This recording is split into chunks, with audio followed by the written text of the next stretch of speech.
ಕೂತಾಗ ವಿಶೇಷವಾಗಿ ಕ್ಯಾಪ್ಟನ್ ವಿಜಯ್ ಪಂತ್ ಥಾಪರ್ ಕಣ್ಣೀರನ್ನು ತಡ್ಕೊಳ್ಳಿಕ್ಕೆ ಆಗೋದಿಲ್ಲ.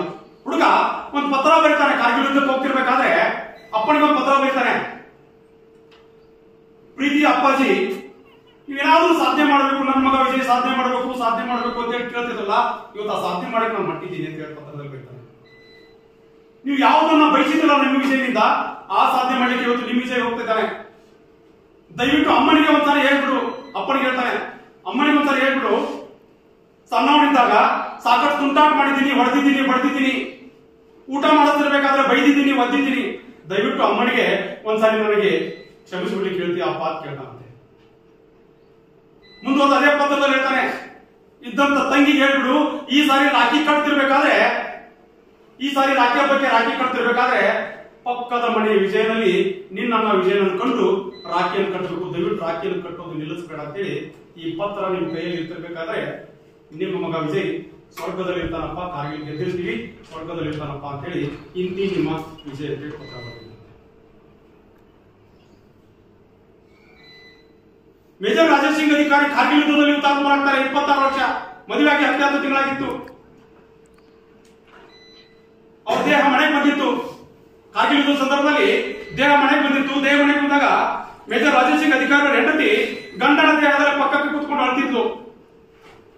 2-3 ತಾಸುಗಳವರೆಗೆ ಒಂದೇ ಒಂದಾಗಿ ಕಣ್ಣೀರನ್ನು ಹಾಕಿರ್ಲಿಲ್ಲ.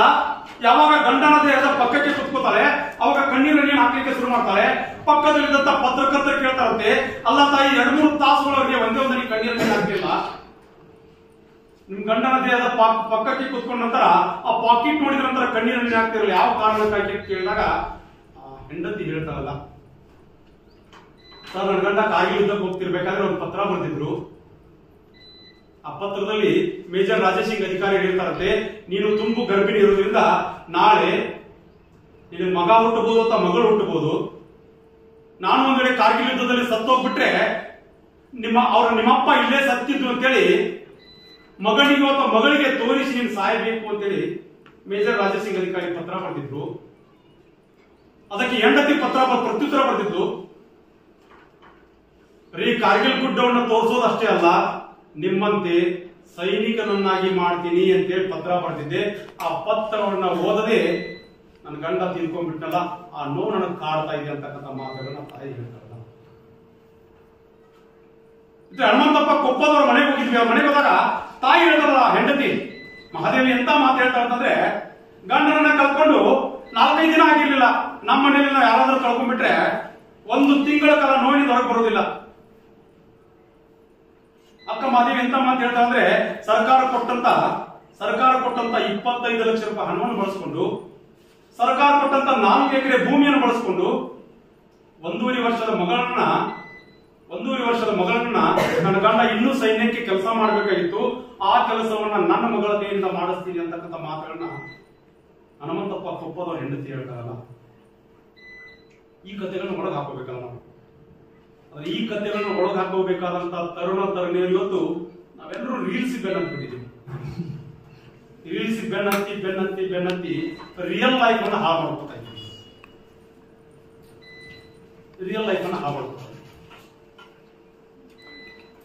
ಎಪಿಜೆ ಅಬ್ದುಲ್ ಕಲಾಂ ಜಿ ಒಂದು ಪುಸ್ತಕ ಬರೀತಾರೆ, ವಿಷನ್ 2020.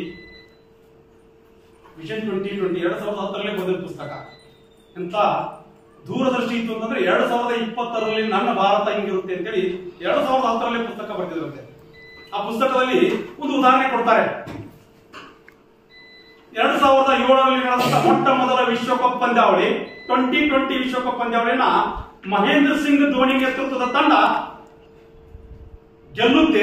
ಗೆಲ್ಲಲೇಬೇಕು ಅಂತ ಭಗವಂತ ಆಲ್ರೆಡಿ ಅಕೌಂಟ್ ಪೇ ಚೆಕ್ ಬರೆದು ಬಿಟ್ಟಿದ್ದ. ಹಾಗಾಗಿ ಆ ಕಪ್ಪನ್ನ ಭಾರತ ಸ್ವೀಕರಿಸಿತ್ತು. 2020 ಏನಾದ್ರೂ ಇದ್ರೆ ಜಗತ್ತಿನ ಮುಂದೆ ವಿರಾಜಮಾನವಾಗಿ ನಿಲ್ಲುವಂತ ರಾಷ್ಟ್ರ ಯಾವ್ದಾದ್ರು ಇದ್ರೆ ಅದು ನನ್ನ ಭಾರತ ಅಂತೇಳಿ ವಿಷನ್ 2020 ಬರೀತಾರೆ. ಇವತ್ತು ನಾವು ದೇಶದ ಸಲುವಾಗಿ ಕೆಲಸ ಮಾಡಬೇಕಾಗಿದೆ, ರಾಷ್ಟ್ರದ ಹಿತಕ್ಕಾಗಿ ಕೆಲಸ ಮಾಡಬೇಕಾಗಿದೆ, ಈ ಮಣ್ಣನ್ನು ಪ್ರೀತಿಸುವಂತ ಕೆಲಸವನ್ನು ನಾವೆಲ್ಲರೂ ಮಾಡಬೇಕಾಗಿದೆ. कवि ಹೇಳ್ತಾ ಇದ್ದಾರೆ, आओ बच्चे तुम्हें दिखाए धरती हिंदुस्तान की इस मिट्टी से तिलक करो ये धरती है बलवान के. ಈ ದೇಶದ ಮಣ್ಣಿದೆಯಲ್ಲ ಅದನ್ನು ಯಾರ್ಯಾರು ತಿಲಕವಾಗಿ ಸ್ವೀಕಾರ ಮಾಡ್ತಾರಲ್ಲ ಅವರೆಲ್ಲರೂ ಈ ದೇಶದ ಅಪರೂಪದ ಮುತ್ತು ರತ್ನಗಳಾಗಿದ್ದಾರೆ.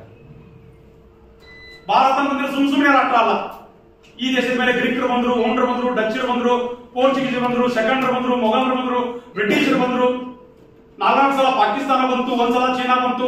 ಸ್ವಾತಂತ್ರ್ಯದ ನಂತರ ಈ ದೇಶದ ಮೇಲೆ 100ಕ್ಕಿಂತ ಹೆಚ್ಚು ಭಯೋತ್ಪಾದನೆ ದಾಳಿಗಳು ಎಲ್ಲವನ್ನ ಎದುರಿಸಿ ಜಗತ್ತಿನ ಮುಂದೆ ವಿರಾಜಮಾನವಾಗಿ ಬಹುಶಃ ನಿಂತ ಒಂದೇ ಒಂದು ದೇಶ ಯಾವ್ದಾದ್ರು ಇದ್ರೆ ಅದು ನನ್ನ ಪುಣ್ಯ ಭೂಮಿ ಭಾರತ.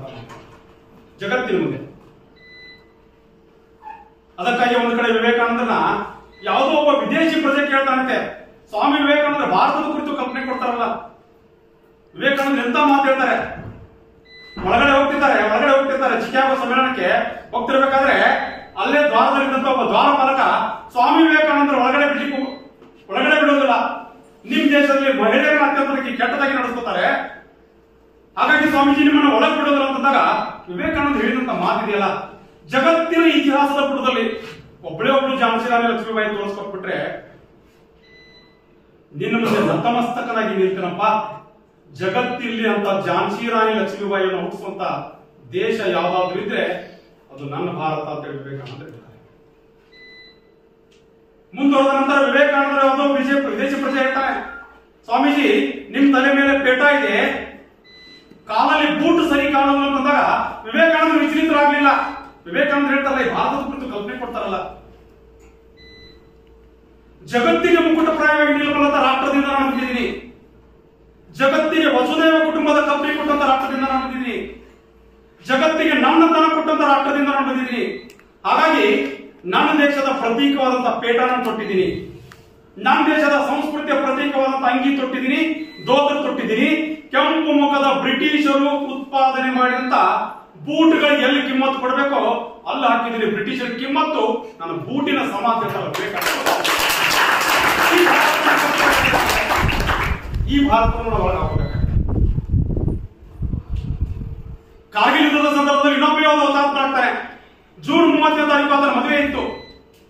ಯೋಗೇಂದರ್ ಸಿಂಗ್ ಅಂತ ಹೇಳಿ ಹುಡುಗ, ಜೂನ್ 30ನೇ ತಾರೀಕು ಮದುವೆ ಇತ್ತು.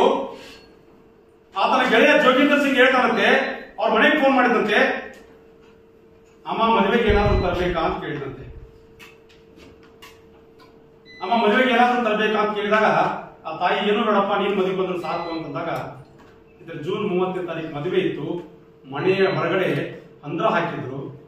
ಜೂನ್ 28ನೇ ತಾರೀಕು ಕಾಶ್ಮೀರದಲ್ಲಿ ವೈರಿಗಳ ಗುಂಡೇಟಿಗೆ ಹುತಾತ್ಮನಾಗಿ ಯೋಗೇಂದ್ರ ಸಿಂಗ್ ಯಾದವ್ ಶರೀರ ಮನೆ ಬರುತ್ತೆ.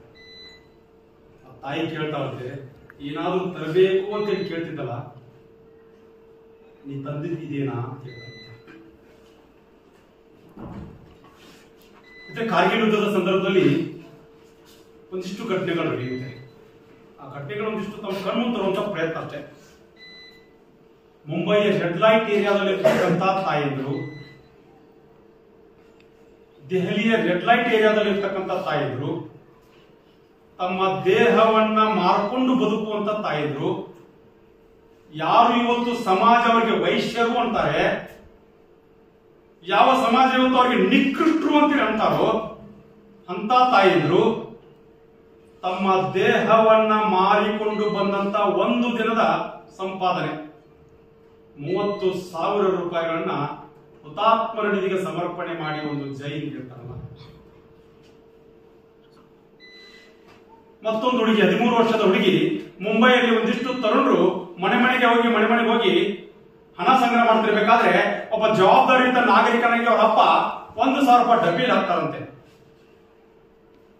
1,000 ರೂಪಾಯಿ ಡಬ್ಬಿಯಲ್ಲಿ ಹಾಕಿದಾಗ ಹುಡುಗಿ ಪಕ್ಕದಲ್ಲೇ ನಿಂತ ಹುಡುಗಿ, 13 ವರ್ಷದ ಹುಡುಗಿ ಕೇಳ್ತಾರಂತೆ, ಅಪ್ಪ ಡಬ್ಬಿಯಲ್ಲಿ 1,000 ರೂಪಾಯಿ ಎತ್ತಕ್ಕಾಗಿ ಹಾಕಿದ್ದು ಅಂತಂದಾಗ ಅಪ್ಪ ಹೇಳ್ತಾರಂತೆ, ಕಾರ್ಗಿಲ್ ಯುದ್ಧ ನಡೀತಾ ಇದೆ, ನಮ್ಮ ಸೈನಿಕರು ನಮ್ಮ ಸಲುವಾಗಿ ಹುತಾತ್ಮರಾಗ್ತಿದ್ದಾರೆ, ದೇಶದ ಒಬ್ಬ ಜವಾಬ್ದಾರಿಯುತ ನಾಗರಿಕನಾಗಿ ನನ್ನ ಕರ್ತವ್ಯ ನಿರ್ವಹಿಸಿದ್ದೀನಿ, ಆ ಕಾರಣಕ್ಕಾಗಿ 1,000 ರೂಪಾಯಿನ ಸೈನಿಕರಿಗೆ ಹಾಕ್ತಿದ್ದೀನಿ ಅಂತಂದಾಗ ಹುಡುಗಿ ಆಲೋಚನೆ ಮಾಡ್ತಾರಂತೆ, ಅಪ್ಪ ತಮ್ಮ ಕರ್ತವ್ಯ ನಿರ್ವಹಿಸ್ಬಿಟ್ರು, ನಾನು ನನ್ನ ಕರ್ತವ್ಯ ನಿರ್ವಹಿಸಬೇಕಲ್ಲ. ದಿನನಿತ್ಯ ಮುಂಬೈ ಟ್ರೈನ್ದಲ್ಲಿ ಹುಡುಗಿ ಸ್ಕೂಲ್ ಹೋಗ್ತಿರ್ಬೇಕಾದ್ರೆ 100 ದೇಶಭಕ್ತಿ ಹಾಡುಗಳನ್ನ ಕಂಠಪಾಠ ಮಾಡ್ತಾಳೆ. ಮುಂಬೈ ಟ್ರೈನ್ದಲ್ಲಿ ಹೋಗ್ತಿರ್ಬೇಕಾದ್ರೆ ದಿನನಿತ್ಯ ಕಂಠಪಾಠ ಮಾಡಿದ ಹಾಡುಗಳನ್ನ ಹಾಡ್ತಾ ಹಾಡ್ತಾ ಹಾಡ್ತಾ ಎಲ್ಲರಿಂದ ಭಿಕ್ಷೆ ಬೇಡ್ತಾ 45,000 ರೂಪಾಯಿಗಳನ್ನ ಸಂಗ್ರಹ ಮಾಡ್ತಾರಂತೆ. ಸಂಗ್ರಹ ಮಾಡಿದಂತ 45,000 ರೂಪಾಯಿಗಳನ್ನ ಹುತಾತ್ಮರ ನಿಧಿಗೆ ಸಮರ್ಪಣೆ ಮಾಡಿ ಒಂದು ಜೈನ್ ಹೇಳ್ತಲ್ಲ, ಅಂತವ್ರು ನಮ್ಮ ನಾಯಕರಾಗಬೇಕು ತಾನೆ. 3 ತಾಸಿನ ಹೀರೋಗಳು ಯಾವತ್ತೂ ನಮ್ಗೆ ನಾಯಕರಾಗಲಿಕ್ಕೆ ಸಾಧ್ಯ ಇಲ್ಲ. ರೀಲ್ಸ್ ಅಲ್ಲಿ ಬರೋರು ಯಾವತ್ತೂ ನಮ್ಗೆ ನಾಯಕರಾಗಲಿಕ್ಕೆ ಸಾಧ್ಯ ಇಲ್ಲ. ಇವತ್ತು ನಮಗೆ ನಾಯಕರಾಗಬೇಕಾದಂತವ್ರು ಅಪ್ಪು ಅಂತವ್ರು, ನಮಗೆ ನಾಯಕರಾಗಬೇಕಾದಂತವ್ರು ಅಪ್ಪು ಅಂತವ್ರು ತಮ್ಮ ಜೀವನದ ಉದ್ದಕ್ಕೂ 2,000 ವಿದ್ಯಾರ್ಥಿನಿಯರಿಗೆ ಅವರ ಬೂಟ್ ಹಿಡ್ಕೊಂಡು ಎಲ್ಲವನ್ನ ತತ್ತು ತೆಗೆದುಕೊಳ್ತಾರಲ್ಲ. ಯಾರಿಗೂ ಗೊತ್ತಿದೆ, ಹೆಂಡತಿ ಅಶ್ವಿನಿಗೂ ಗೊತ್ತಿದೆ.